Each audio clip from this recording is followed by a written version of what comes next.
صباح الخير او مساء الخير في الوقت اللي بتشوف في الفيديو. دلوقتي زي ما انتم شايفين طبعا ببخر و... وبقى في جو كده روقان وجو نظافة حلو يعني. انا كنت في اليومين دول بندهن البيت، وطبعا كان مطلوب مني حاجات كتيرة ان انا اعملها.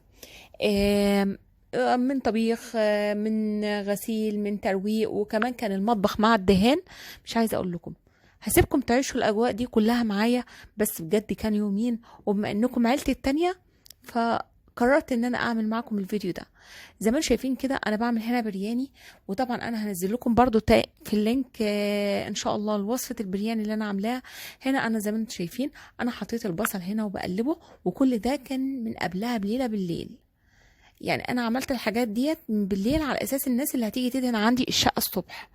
يعني كان جزئيه في الشقه، فخلاص كنت عارفين اللي هو متوتره بقى وعايزه اخلص كل حاجه عشان الدنيا تبقى رايقه قدامي وما يبقاش فيه ورايا اي حاجه خالص. فانا هنا عملت البرياني، حطيت البصل وبعدين حمرته شويه ومعاه توم او معلقه توم، وبعدين حطيت الطماطم زي ما احنا متعودين. وبعدين بعد كده طبعا انا هنا شايفيني بقطع الخضره اللي هي بتاعت كزبره اللي هتتحط مع البرياني ان شاء الله. آم، وبعدين هنا بحط حوالي علبة زبادي او 4 5 معالق زبادي. فهنا بقلبهم كلهم مع بعضيهم، وزودت عليهم شوية مية بحيث ان الزبادي يكون سايل يعني.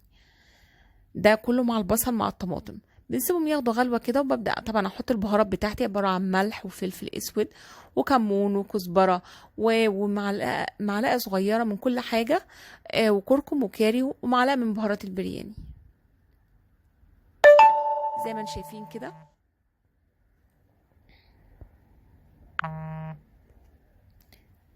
هنا انا سبت الخليط كله يغلي مع بعضه شويه، وبعدين جبت 2 لومي اهم. بحاول انها طبعا هنا يعني عارفين اللي هو بفرقعهم بحيث ان الريحه بتاعتهم تيجي في قلب البرياني وتدي له راحه كويسه يعني. فانا يعني انا شبه بتخانق معاها يعني. بس فانا حطيت هنا واحده وبعدين حطيت التانية اهوت.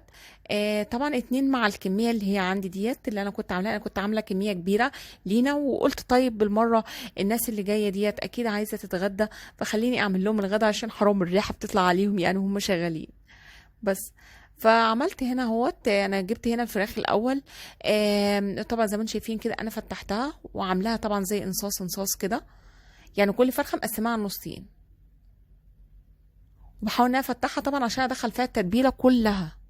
هنا انا حطيت طماطم على بصل اهوت في الكبه عندي، واحاول طبعا احط معاهم معلقتين زبادي او 3 معالق.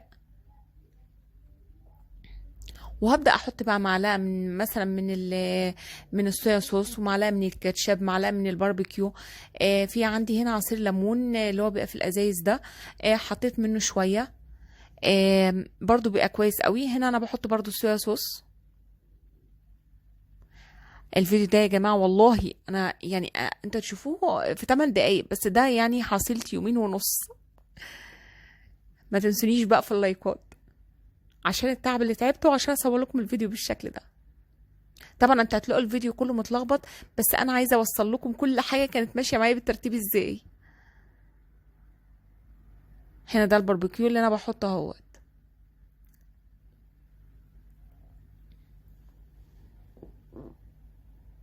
وطبعا بحط من التوابل بتاعتي كلها عبارة عن ملح، فلفل، كاري، بهارات فراخ. اي بهارات عندك انت بتفضليها. وهنا كركم. تمام، حطيت كل ده كله مع بعضه. هي شكل التوابل دي مش هتخلص ولا ايه؟ بس دي كل التوابل اللي انا قلت لكم عليها. دلوقتي هنضرب كل الكلام الجميل ده مع بعضه في الكبة لحد ما يبقى الخليط بتاعها سايل خالص. هنيجي دلوقتي بقى الخطوة بتاعتنا اللي هي هنتبل بيها الفراخ.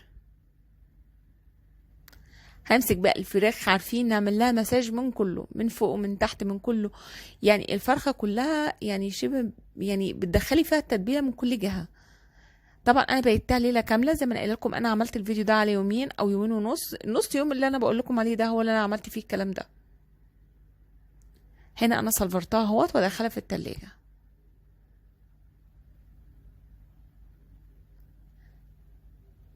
هنا بقى ببدأ معاكم حفلة نقع الكوبايات بتاعتي، والمطبخ كله كان عايز يترتب، فبدأت ان انا انقع الكوبايات زي ما انا في شوية حوالي يعني غطا كلور كده، وبعدين حطيت معاهم حاجات، لان ده بصراحة يا جماعة والله بيروق الكوبايات. وزي ما قلت لكم الكلور في اللي هيطلعوا يقولوا لا ده غلط، انا مش حاطة كمية كبيرة، كمية بسيطة جدا.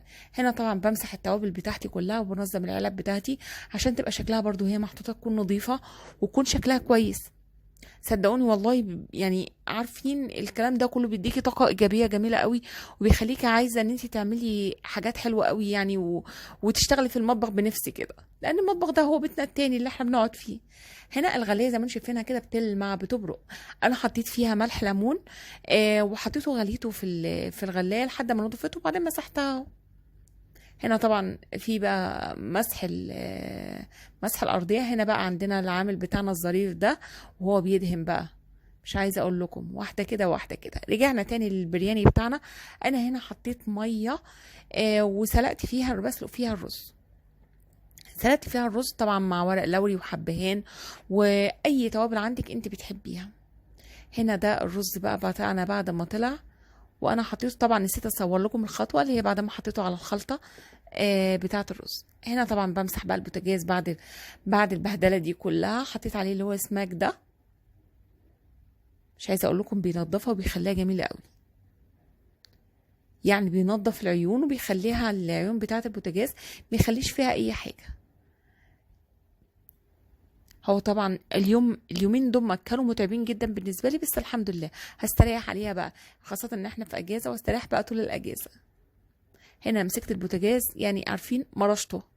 هنا طبعا انا كنت بدعك هنا بالليفه ورا البوتاجاز بحيث انها تنضف شويه، فلقيتها مش نافعه معايا، فجبت المقشه بقى وقلت الجيش بيقول لك اتصرف. فبدات طبعا هنا بقى بمسح بقى اللي عندي المجلس بتاعي، بمسحه كله بحيث ان هو يعني ايه عارفين اللي هو كده. وكانت اخر خطوه معانا بقى ان هي ايه البخور بقى، وبنبخر البيت وبيبقى الريحه بتاعته تبقى الجميله دي. يعني مش عايزه اقول لكم الريحه بقى والروقان اللي الواحد فيه بعد ما خلصنا. انا عارفه ان الفيديو بتاعي مختصر جدا، بس حبيت ان انتوا تعيشوا معايا الاجواء.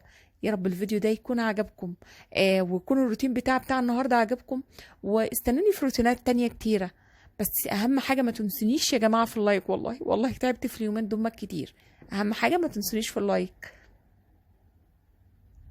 تاخدوا بخور، شميني الريحه بتاعته.